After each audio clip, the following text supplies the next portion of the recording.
I see, I see. And you also mentioned that in the beginning you were bootstrapping, and then you decided to get the funding from 500, and also I think that time Draper Nexus Ventures, right? What was the the decision, the trigger there? Like, did you feel that I need this money from venture capital to grow more aggressively, or? It was very clear that when we're bootstrapping and we're hiring people, right? Like, just talking about not the company burn, but it's just your personal net burn, right? And sure. It was very clear That's we true. had to make a decision. We either go slowly, right? And we continue to bootstrap, maybe while doing some of the work part-time, or we need to go all in and we need to move that much faster. And even if it means that we just, not to be too cliche, but fail faster or kind of learn a lesson faster, we're going to be able to iterate that much faster.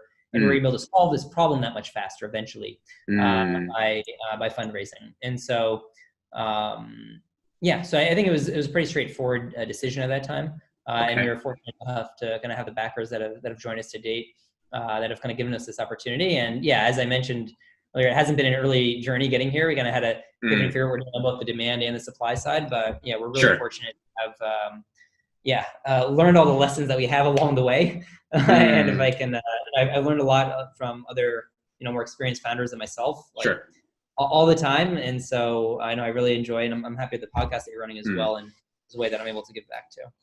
Thank you. Thank you. And so talking about the lead investor, who was the lead investor for the round? So you had a seed in the 2017, and then you had a Series A in 2018, and then you had recently in June 2020, you had a Series B funded, right? Was it always the 500 Startup Japan or Core Capital that was within the deal, or did they change? So our seed and Series A was led by 500 startups at the time, now Coral Capital. And our recent Series B was led by Digital Garage. Digital Garage. Okay. I see. Yeah. Why did you choose them? They have been, so I've gotten to know the Japan team quite well, and was able to build, a really strong trust. But also I feel like they really understand marketplaces in Japan, which, in Japan, a lot of people love SaaS, right?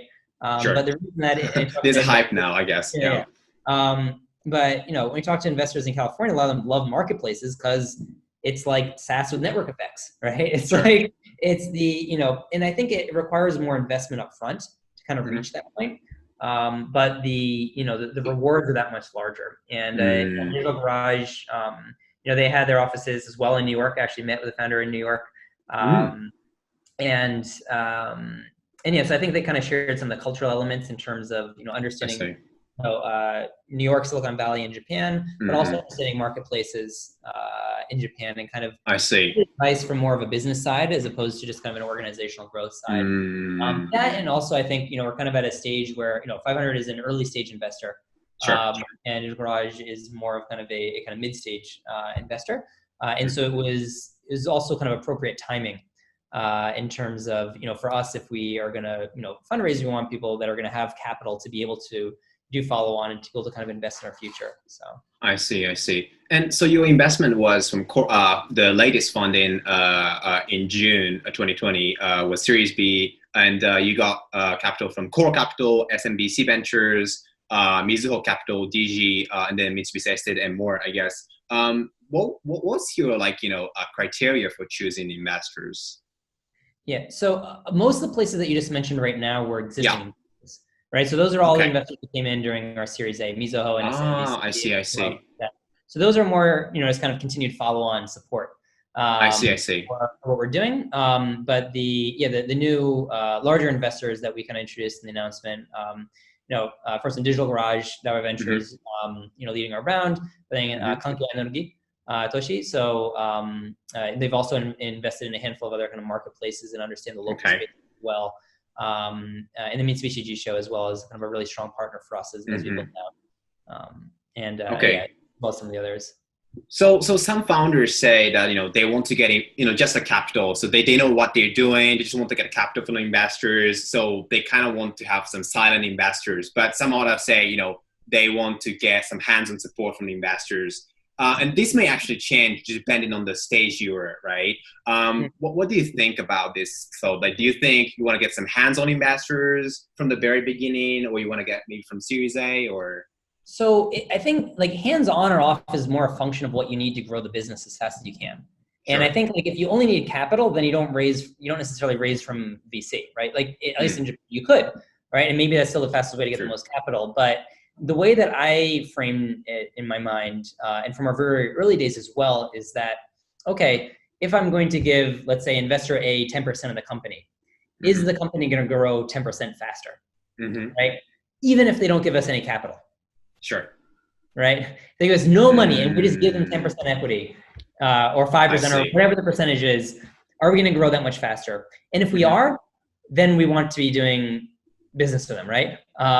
If, and then we're able to get the capital on top of that, right? It's like kind of icing on the cake. And so if you think that very, okay. Is that like a criteria that you use for a consultant too, right? Like when you hire a consultant, you don't see the money that they're going to, give to you, but you basically see the service they provide to you. So do you think it's similar when you choose a VC? Yeah, I mean, it's a bit, and I think it's a little bit different. You're talking about kind of like, hiring somebody to perform a service. So obviously you always want somebody to be able to, I guess you could say it's the same in the sense that you need somebody like to perform what is the value of that function, right? Sure. And and I think that comes down to what that means. If it's only money and like get out and everything's fine, then see if you can do debt finance, right? See if you can, raise from, corporates are less price sensitive. And investors, right, that are happy to kind of take a backseat like that. But if you want people who are going to help be your partner, the way I see it is that becoming a shareholder isn't something easily undone, right? As you agree to buy it back with some other capital that you're putting in. So it's, hiring an employee is probably one of the most important decisions that you make as a company, right? It's like the people that you're bringing onto the team, right? You're building the future together. But, that said, over time, not everybody in the company can stay. People can decide it's not the right path and you can take different paths. With investors, that doesn't happen. It's not like, oh, we decided it's no longer a good fit. We're now going to go take a different route. It's very difficult to have a divorce. Yeah, sure. Yeah.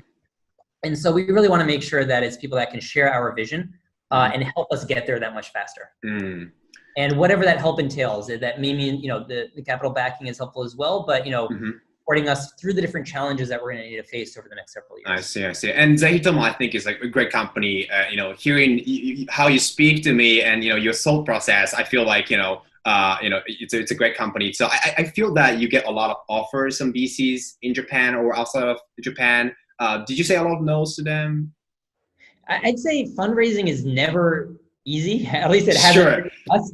And so, we've been really fortunate to, have the opportunity to work with, a lot of really top tier investors in Japan. And we love our, all of our investors and shareholders that have kind of taken a chance on us. But it's less around saying like, oh, we have all these offers on the table. What are we going to do? It's more about like kind of the dating process, right? And the marriage and kind of understanding, is it the right fit for each of you? And so, yeah, I mean, there's a lot of rejection that happens for us as well, right? Like there's a lot of, we thought this could be a good fit. And so, yeah, you have to be kind of very mentally strong during that. But how did you see they are the good fit, right? There are a lot of tools too, right? Like Crunchbase or a lot of articles that write about those venture capital firms, or maybe you can talk to someone, that's the portfolio companies of those VCs. How did you actually understand they're actually the right fit for your company and you can actually trust them? I think this is a very difficult thing, and it's a CEO's job, I guess. Yeah, so I guess at the very beginning, we had a lot of influence from 500, obviously, because they had, they introduced us to almost all the investors at the beginning, right? Oh, really? Okay. And that was, one of the value adds, right? We were able to go off and kind of raise our, the rest of our seed round, our Series A, because 500 was leading, and they're saying, hey, like we have trust there, and they can kind of introduce us to a lot of other different places that they think can be a fit. And so one is obviously their take, right? Or whoever's introducing us. And now we have more investors, so I can ask more investors kind of, what's your experience working with these other different investors to understand their values? The other is, as you mentioned, I talked to other CEOs that, had the same investors, right? I see. And a lot of people talk to each other and try to understand, like, how people behave in different situations. And then, but the last and most important is just the own conversations that I'd have with them, right? And so I think those are more kind of like, if you hire, somebody for management, they could come with great references and you can do a background checks and it'd be all okay. Sure. But at the end of the day, are you going to get along with them? And you feel that you can kind of build the future together.